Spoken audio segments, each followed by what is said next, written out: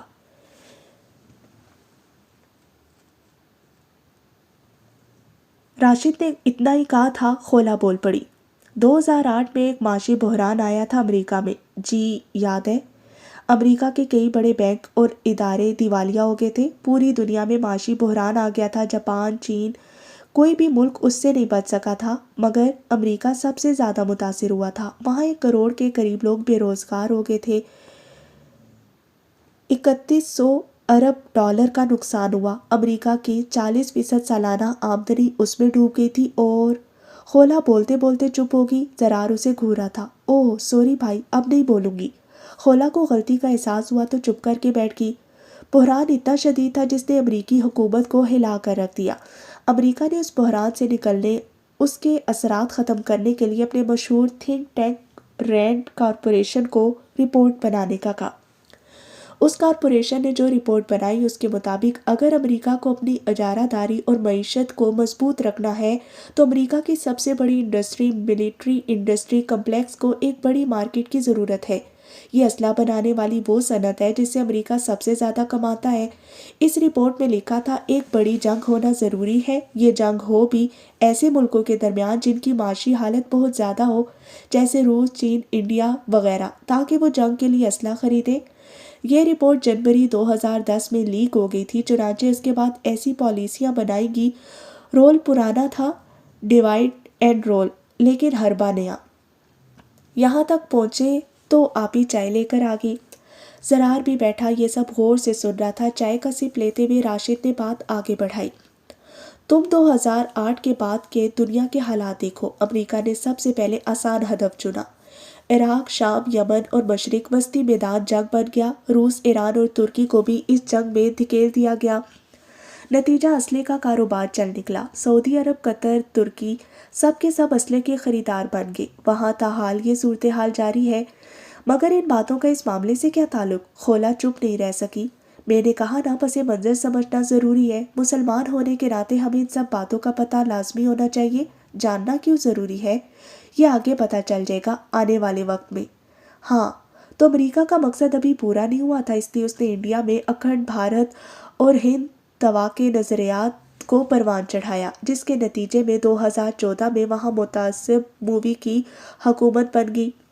اسی حکومت کے دوران مذہبی ہندو قیادت اور متعصب ہندو کمیونٹی کو یہ یقین دلایا گیا اب اکھنڈ بھارت کے قیام کا وقت آ گیا ہے۔ بھارت کی عوام میں اس نفرت کے غبارے میں مزید ہوا بھر دی گئی۔ نعرہ یہ دیا گیا کہ اس ید جنگ کے بعد پورے بھارت، بنگلہ دیش، پاکستان، برما، نیپال، سری لنکا، سکھم، بھوٹان، یہاں تک افغانستان کے کابل و قندھار پر ہندو توا کا گیروی پرچم لہرائے گا۔ اس نعرے نے بھارت میں بسنے والے ہندوؤں کو اس قدر پرجوش کر دیا کہ 5 سال بعد اگلے الیکشنوں میں مودی نے 30 مئی 2019 کو بے پناہ اکثریت کے ساتھ حلف اٹھایا۔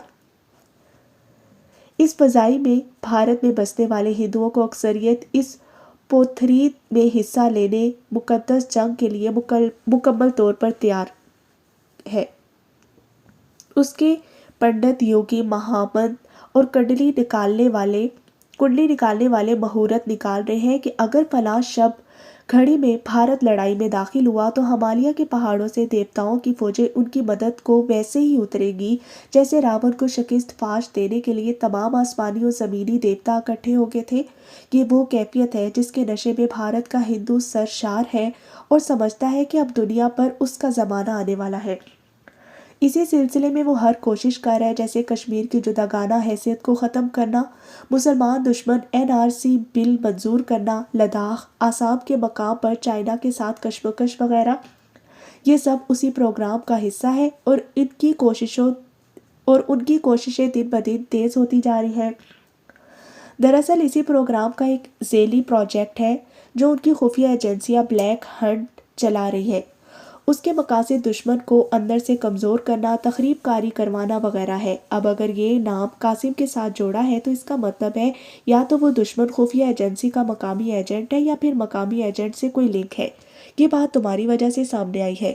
راشد بھائی کا بولتے بولتے منہ خشک ہو چکا تھا۔ مطلب اس سب کے پیچھے امریکہ ہے تو ایک تیر سے دو شکار کھیل رہا ہے۔ چین کی راہ میں رکاوٹیں، انڈیا کا اسلحہ کی خریداری میں دنیا میں پہلے نمبر پر آنا۔ زرار نے گفتگو میں پہلی بار حصہ لیتے ہوئے کہا، نہیں، اس سب کے پیچھے اسرائیل اور یہودی ہے، کیونکہ وہ یہ سمجھتے ہیں کہ ان کے مسیحا کے آنے کا وقت ہو چکا ہے۔ راشد بھائی نے انکشاف کرتے ہوئے کہا، لیکن اس سب کے چکر میں آج کا سب سے سستا خون مسلمان کا بہے گا۔ تمام مسلمان حکمران عیاشی اور حکمرانی برقرار رکھنے کے چکروں میں ہے۔ خولا نے بڑے دکھ بھرے لہجے میں افسوس سے کہا، حکومت پاکستان کا تو پتہ نہیں، مگر ہم کچھ نہ کچھ کر رہے ہیں۔ راشد نے مسکراتے ہوئے جواب دیا، ہم سے مراد کون کون ہے؟ زرار نے چونک کر پوچھا، میں، تمہارے بابا، منصور اور نہ جانے کون کون۔ ان سب کا تمہارے بابا کو پتہ ہوگا۔ ہمارے ذمے جو کام لگتا ہے ہم بس وہی کرتے ہیں، راشد نے جواب دیا۔ مگر آپ لوگ کرتے کیا ہے؟ خولا نے حیرت سے پوچھا۔ اگر تمہیں یاد ہو تو کلاس میں بتایا تھا، ہمارے نبی آج کے دور کے حساب سے جو انہوں نے راہبری کی ہے ہم اسی پر عمل کر رہے ہیں۔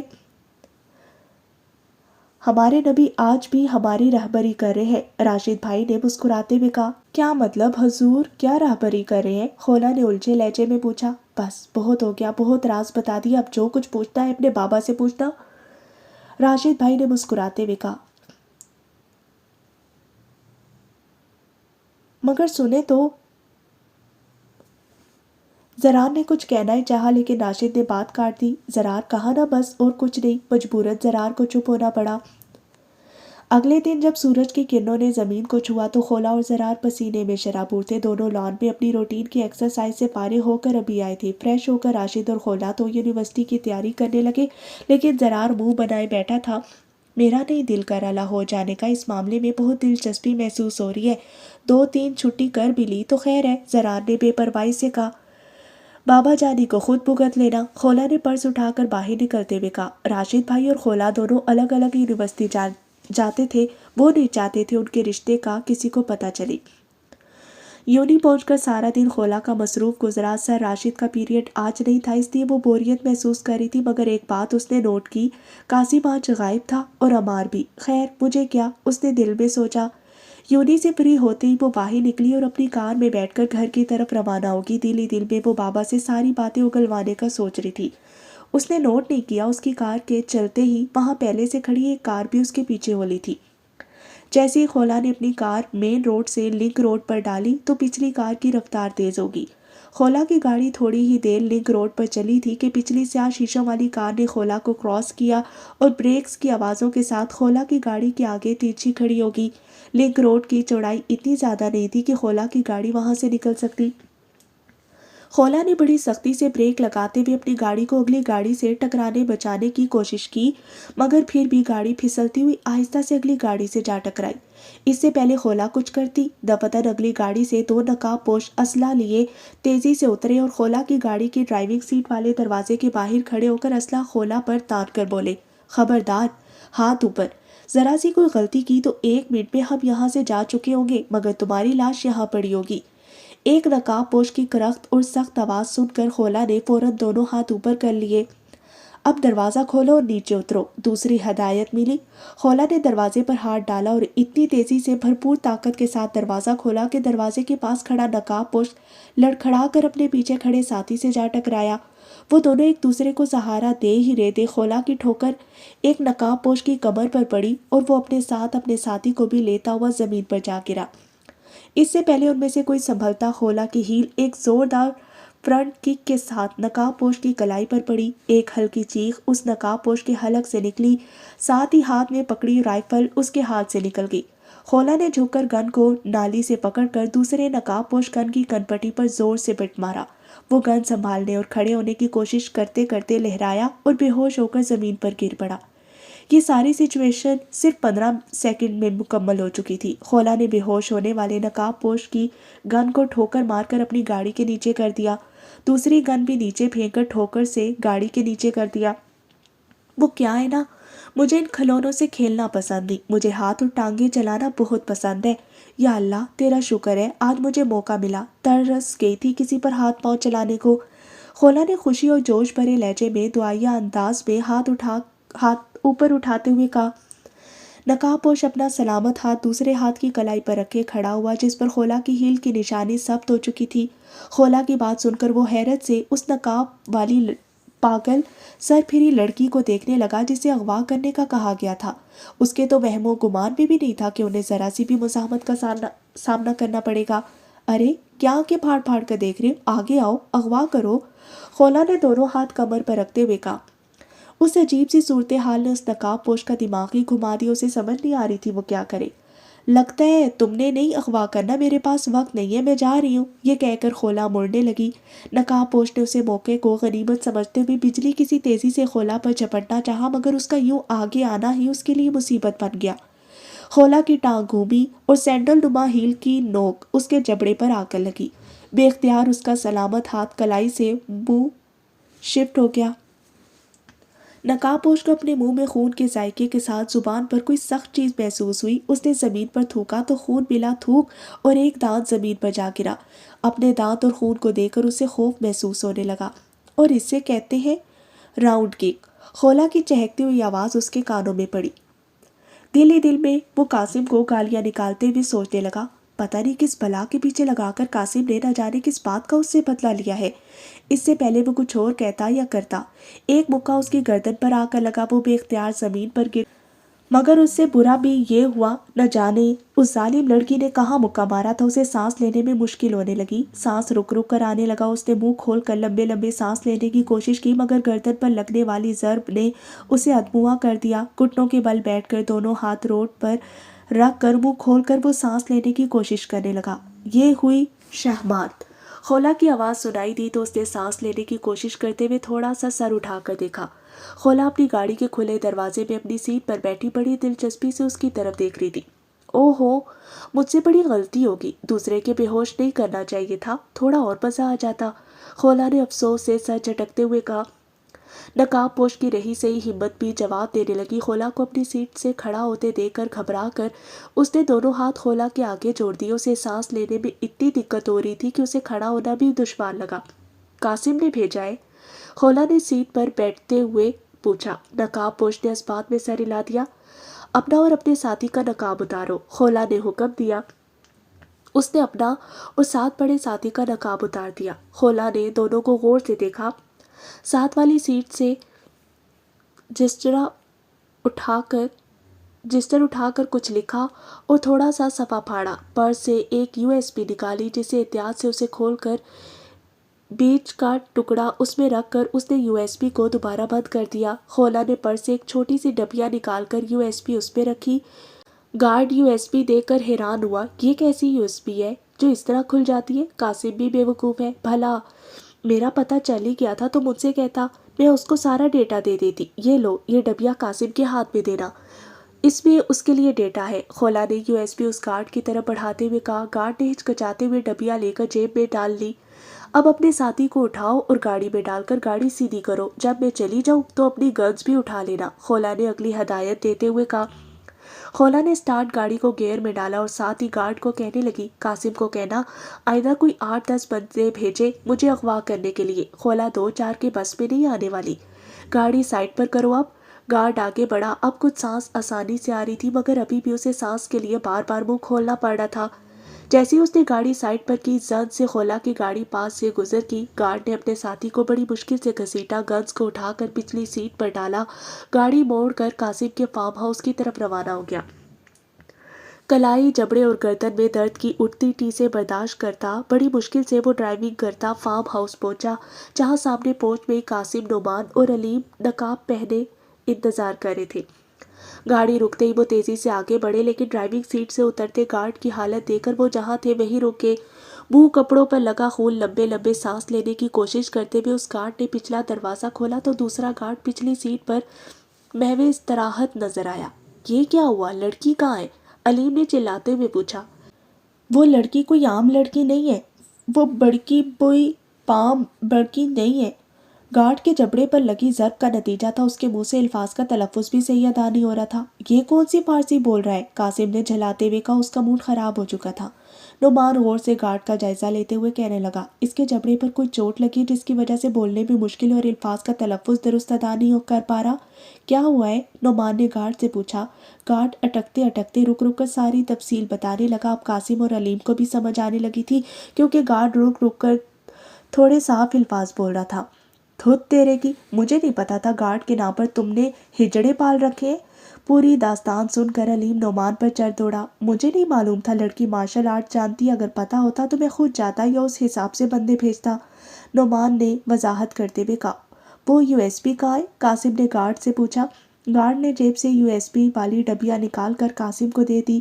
قاسم نے ٹرانسپیرنٹ پلاسٹک کی ڈبیا میں یو ایس پی دیکھی اور اندر کی طرف بڑھتے ہوئے کہنے لگا، میں اسے چیک کرتا ہوں۔ اسے اپنی صدف والی ویڈیو کی فکر بھی تھی جو صدف کو پھانسنے کا واحد ذریعہ تھی۔ علیم اور نعمان وہیں رک کر گارڈ سے مزید پوچھ گچھ کرنے لگے۔ قاسم کمرے میں آیا اور نعمان کے لیپ ٹاپ میں یو ایس پی لگانے کے لیے اس نے ڈبیا کھولی۔ جیسے ہی اس نے یو ایس پی پکڑ کر لیپ ٹاپ میں لگانا چاہی، یو ایس پی سے ایک سورج نما سوئی اس یو ایس پی سے نکل کر قاسم کے انگوٹھے میں پیوست ہوگی۔ سی کی آواز کے ساتھ قاسم یو ایس پی سے نکلی ہوئی سوئی کو دیکھنے لگا۔ اس نے انگوٹھے پر نظر ڈالی، جہاں سوئی لگی تھی وہاں آس پاس کی جگہ سرخ ہونا شروع ہو چکی تھی۔ کچھ ہی سیکنڈ گزرے تھے، قاسم کو بے چینی ہونے لگی۔ اسے لگا جیسے اس کے دماغ میں سنسناہٹ سی ہو رہی ہے جو رفتہ رفتہ بڑھتی جا رہی تھی۔ وہ گھبرا گیا، شاید اس کے جسم میں زہر اتر گیا ہے۔ یہ سوچ آئی ہی تھی کہ اس کے منہ سے بے ساختہ چیخ نکل گئی۔ اس کی چیخ سن کر نعمان اور علیم دوڑتے ہوئے اندر آئے۔ کیا ہوا؟ علیم نے گھبراتے ہوئے پوچھا۔ اس یو ایس پی سے کوئی سوئی چبھ گئی ہے، عجیب سی کیفیت ہو رہی ہے، قاسم نے گھبرائے ہوئے لہجے میں کہا۔ اچانک ایک شدید بے چینی کی لہر اٹھی، دماغ میں سنسناہٹ یکلخت بڑھ گئی۔ قاسم کو سمجھ نہیں آئی وہ اس کیفیت کو کیا نام دے۔ بے چینی، سنسناہٹ بڑھتی جا رہی تھی۔ بے چینی کے عالم میں قاسم نے ایک ٹانگ اور دونوں ہاتھوں کو جھٹکا۔ اسے حیرانی ہوئی، کیونکہ جب اس نے ایسا کیا اسے بے چینی کم ہوتی محسوس ہوئی، لیکن پھر فوراً ہی بڑھ گئی۔ اسے محسوس ہونے لگا جیسے دماغ کی رگیں پھٹ جائیں گی۔ قاسم نے تیزی سے ہاتھ پاؤں جھٹکے، بے چینی اور دماغ پر دباؤ کچھ کم ہوا۔ قاسم نے اچھل کود شروع کر دی۔ جب تک وہ یہ کرتا بے چینی اور دباؤ کم ہو جاتا، ورنہ پھر بڑھ جاتا۔ وہ بے تکے انداز میں اچھلنے کودنے پر مجبور ہو گیا۔ علیم اور نعمان حیرت کی انتہا سے قاسم کو بندروں کی طرح اچھلتے کودتے دیکھ رہے تھے۔ اسے کیا ہوا؟ علیم نے نعمان کو جھنجھوڑتے ہوئے پوچھا۔ اس سے پہلے نعمان کوئی جواب دیتا، قاسم ہامتا ہوا بولا، اگر میں اچھل کود نہ کروں تو شدید بے چینی اور سنسناہٹ سے میرے دماغ پھٹنے لگتا ہے، اچھل کود سے یہ کم ہو جاتا ہے اور سکون ملتا ہے۔ علیم اور نعمان حیرانگی سے قاسم کو دیکھ رہے تھے۔ گارڈز کو بلاؤ ایڈیٹ، اسے ڈاکٹر کے پاس لے کر جانا ہے، علیم نے نعمان پر چلاتے ہوئے کہا۔ نعمان نے بوکھلاہٹ میں گارڈز کو آوازیں دینا شروع کر دی۔ جیسے ہی گارڈز پہنچے وہ حیرت سے قاسم کو اونٹ پٹانگ ڈانس کرتا دیکھ کر جہاں تھے وہیں رک گئے۔ الو کے پٹھے، اس کو گاڑی میں لے جاؤ، علیم نے چیختے ہوئے کہا۔ گارڈ نے قاسم کو زبردستی پکڑ کر گاڑی کی طرف لے جانا چاہا تو پسینے میں شرابور قاسم ہانپتے ہانپتے چیخ کر بولا، مجھے مت جکڑو، میں خود چلا جاؤں گا، اگر جکڑو گے تو مجھے لگتا ہے میرے دماغ کی نسیں پھٹ جائیں گی۔ گارڈز گھبرا کر پیچھے ہٹ گئے۔ قاسم اچھلتا کودتا باہر کی طرف جانے لگا، علیم بھی اس کے پیچھے ہو لیا۔ نعمان نے بڑی احتیاط سے ڈرتے ڈرتے یو ایس پی کو اٹھا کر ڈبی میں بند کیا اور جیب میں ڈال لیا۔ بڑی مشکل سے ناچتے کودتے قاسم کو گاڑی کی پچھلی سیٹ پر ڈالا۔ تیزی سے علیم اور نعمان گاڑی پر سوار ہوئے۔ نعمان نے پھرتی سے گاڑی علیم کے فیملی ڈاکٹر کے ہسپتال کی طرف بھگانا شروع کر دی۔